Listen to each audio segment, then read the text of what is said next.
Welcome. In this video, I will show you how to change input source on your Samsung The Frame TV.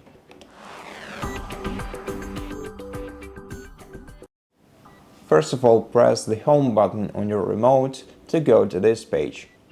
Then use the left button to open the sidebar and then navigate down to connected devices. Use the right arrow key to navigate between your connected devices like HDMI 1 or HDMI 2.